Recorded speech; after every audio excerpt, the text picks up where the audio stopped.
नमस्कार दोस्तों। एक नई लर्निंग के साथ हाजिर हुआ हूँ और आज की इस स्टॉक स्पेसिफाइड लर्निंग में हम लोग जानने वाले हैं एक कंपनी जो कि केमिकल इंडस्ट्री से बिलोंग करती है, जिसमें खास करके माइंस की बात किया जाए, डेरिवेटिव एडिटिव्स की बात किया जाए, स्पेशलिटी केमिकल्स का काम कारोबार है। साथ में फार्मा केमिकल्स की तरफ देखा जाए तो उसमें भी इनका कंपनी का थोड़ा बहुत रोल बनती है।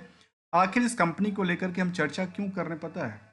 चर्चा करने के पीछे कुछ कारण है। जो कंपनी पिछले 6 महीने में ओवरऑल अच्छी खासी प्रॉफिट दिया है, प्रॉफिट दिया, अच्छी खासी ऊंचाइयों पे पहुंचा, इसको कहते हैं रिटर्न दिया। और मार्केट की आज भी उसी लेवल पे आके अटका पड़ा है जो कि पहले से भी गिरावट है लास्ट 6 महीने की। एज अ टाइम फ्रेम की बात करें, कंपनी का नाम है बालाजी अमाइंस लिमिटेड। अब ये केमिकल इंडस्ट्रीज की कंपनियां हैं और केमिकल इंडस्ट्री कंपनियों का जो रुतबा की बात करें जिसमें क्या कहती है उस पर हम एक नज़र फोकस करते हैं। जहाँ पे इंटरेस्टेड बात यह है, जो कंपनी में करीब करीब 1.25 लाख से ज़्यादा लोग इंटरेस्टेड हैं एज ए शेयर होल्डर। कब तक की? सितंबर तक की डेटा। जबकि जून में पहले था, ज़्यादा था, ज़्यादा था, ज़्यादा था। मतलब यहाँ पे लोगों का इंटरेस्ट क्या हो रहा है, पिछले कुछ दिनों से गिरता जा रहा है comparison to the last to last last. जहां कंपनी का बुक वैल्यू 531 का है, इंट्रेंसिक वैल्यू नियरली 994 के आसपास का है और करंट प्राइस करीब 2000 से ऊपर की ऊंचाइयों को टच करता है, जबकि हायर टू हायर करीब 70 सबसे ज़्यादा को रेजिस्टेंस क्रिएट करती है और करीब 2000 के आसपास को एक क्या करती है, एक सपोर्ट लाइन बनाती हुई नज़र आती है।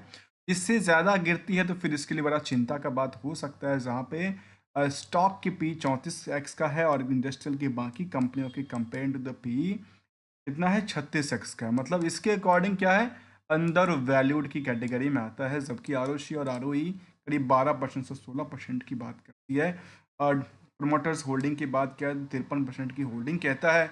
और इसके अलावा देखा जाए तो डेट टू इक्विटी को लेकर के 0.01 और करंट रेशियो का बात थोड़ा सा ज़्यादा है। अब आखिर यहाँ पे क्यों ज़्यादा है, इसके लिए हमें जानना पड़ेगा रिकन्सिलेशन को लेकर के। इसके लिए हमने एक फॉर्मूलाज की बात किया जिसको नाम हमने दिया है R2R। इसमें R एक पहला फैक्टर इज द रिस्क की बात करती है, जो कि चाहे कारोबार से लेकर के हो और चाहे इनकी स्टॉक परफॉर्मेंस को लेकर। इसके अलावा रिवार्ड की बात करेंगे जहाँ पे, और साथ में हम कुछ रिकन्सिलेशन करते हुए समझने की प्रयास करते हैं इस कंपनी का क्या एक्सपेक्टेशंस रही है और क्या डिमांड की बेसिस पे मार्केट का रिएक्शंस बनती हुई नजर आती है। यहाँ पे देखा कि कंपनी को लेकर के जो फंडामेंटल स्ट्रेटजी था कंपनी का, उसमें क्वार्टर ऑन क्वार्टर बेसिस में जो यहाँ से लेकर के यहाँ तक हमने देखा, उसमें कुछ चीज़ें में गिरावट, कुछ में उछाइयाँ देखने को मिली। लेकिन कुछ दौरान में खास करके यहाँ से यहाँ गिरावट, यहाँ से यहाँ गिरावट, लंबी गिरावट की संकेत देखने को मिला है। जबकि एनुअली डेटा के बारे में देखा जाए तो वो कहती है कि लास्ट कुछ सालों में तो इंक्रीज करती हुई नज़र आती थी, लेकिन बाद में दोबारा ढुलकती नज़र आती है, जिसकी वजह से करीब 30% के आसपास की इसके कंपेरिजन टू इसमें सेल्स की बात किया जाए या फिर ईबिटा की बात किया जाए, इसमें 40% की गिरावट दर्ज करती है। अब सवाल आता है इसको लेकर के, जो क्या इनका नंबर्स को लेकर क्या कहते हैं, तो नंबर्स को लेकर कहा जाता है करीब 451 करोड़ से लेकर के बाकी नियरली लगातार कई बार गिरावट, कई बार चलती हुई नज़र आती है। और इसमें ये देखा गया कि कभी जो पॉइंट आउट व्यू है इसमें करीब 46 करोड़ तक की टर्नओवर क्वार्टरली जनरेट करती है। और ऑपरेटिंग प्रॉफिट मार्जिन कंपनी के पर काफ़ी बेटर रहा है, जो कि 17% से 20-22% तक की आंकड़ा दिलाती है। इसके अलावा की बात किया जाए तो कंपनी में जो ईयरली ग्रोथ लेवल की बात किया जाए, जो कहती करीब 1500 करोड़ के आसपास, जो कि पहले कभी 2300 करोड़ तक के आसपास पहुंचा था, वहां पे थोड़ा सा गिरती हुई नजर आती है। जबकि ऑपरेटिंग प्रॉफिट मार्जिन करीब भी गिरता नजर आता है comparison with the previous data को मानते हुए। इन सभी एस्पेक्टों में हमने चार्ट के ग्राफ के बेसिस पे आंकड़ा ये मिला, जिनका सेल्स में अप डाउन देखने को मिला, प्रॉफिटेबिलिटी में अप डाउन देखने को मिला, ऑपरेटिंग प्रॉफिट में अप डाउन देखने को मिला। और इसी आंकड़ा से यदि हम रिस्क फैक्टर की तरफ देखें तो ये रिस्क कहता है 71 दिन के लिए, जो कि पहले से इम्प्रूवमेंट करना चाहिए था कंपेरिजन टू द इससे, लेकिन इम्प्रूवमेंट ना हो करके इंक्रीज करती डे है, अर्थात यहाँ पे रिस्क थोड़ा सा बढ़ती हुई नज़र आती है। और इसके साथ साथ यदि देखें, इन्होंने मार्केट से कर्ज की मुक्ति की बात किया है तो कर्ज इन्होंने काफ़ी ज़्यादा बढ़ाया नहीं, कर्ज को धीरे धीरे करके पे आउट करती नजर आती। जबकि कर्ज के अलावा की बात करें, जब चाहे फिक्स एसेट्स की बात करें या फिर अदर पोर्शन की बात करें, तो वो कहती है करीब करीब उनके पास अच्छा खासा है। जबकि करंट रेशियोज के अंदर जो ट्रेड रिसीवेबल की पार्ट है वो करीब करीब करीब करीब 319 करोड़ की आंकड़ा दर्शाती। 319 करोड़ की आंकड़ा में क्या समझ में आती है, तो कंपनी के पास जो डेटाबेस रहा, उस डेटाबेस को देखते हुए यदि हम उन पहलुओं पे पहुंच जाएं कि आखिर रिस्क कितने परसेंटेज की होती है, कितने दिन के लिए है, तो यहाँ पे देखा गया कि इनके पास 319 करोड़ का आंकड़ा यदि हम सामने रखें तो ये कह सकते हैं कि रिस्क बहुत ज़्यादा नहीं था, क्योंकि इनके ऑपरेटिंग प्रॉफिट मार्जिन करीब 20% के आंकड़ा को टच करती है। जहाँ पे 1634 करोड़ में 319 करोड़ का डेटर पड़ा था, और इसके अकॉर्डिंग यदि ये देखें तो कह सकते हैं नियरली 20% के आसपास डेटर भी था। और इसके अकॉर्डिंग यदि 232 करोड़ का ये देखें, इसके अकॉर्डिंग थोड़ा सा रिस्क बना हुआ नज़र आया, जो कि 125%।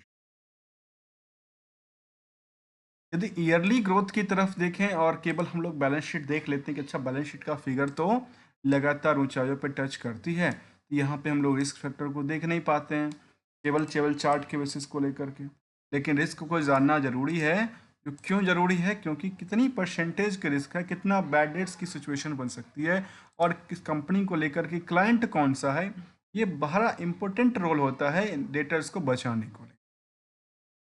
अब आते हैं कुछ उन पहलुओं पे जहाँ पे देखा गया कि कंपनी का सेल्स लगातार जो बढ़नी चाहिए वहाँ पे लास्ट 12 महीने में गिरावट करती है, कंपाउंड प्रॉफिट को लेकर के गिरावट दर्ज करती है, स्टॉक प्राइस सीजीआर को लेकर के गिरावट दर्ज करती है, और रिटर्न इक्विटी को लेकर के नियरली क्या कहती है, थोड़ा सा सस्टेन कर पाती है, जो कि पॉसिबिलिटी नहीं बनती इसको लेकर के स्टॉक की ग्रोथ की पोटेंशियल को लेकर। अब एक सवाल और आता है कि इंटरेस्ट कंपनी का क्या था न कंपनी में। तो यहाँ पे भले ही इतने एस्पेक्ट हमने देखा, इन सभी पहलुओं को तरफ ध्यान देके देखा, सभी पन्नों पे हमने हाईलाइट करके देखा, लेकिन यदि हम इंटरेस्ट की बात करें तो कंपनी में इंटरेस्ट थोड़ा सा कम हुआ है। लेकिन क्या हुआ, FIDI अपनी पोजीशन से बिल्कुल हटे नहीं, वो लगातार अपनी पोजीशन में बने हुए हैं, जो कि खासकर 1% से ज़्यादा कोई दिखता नहीं है।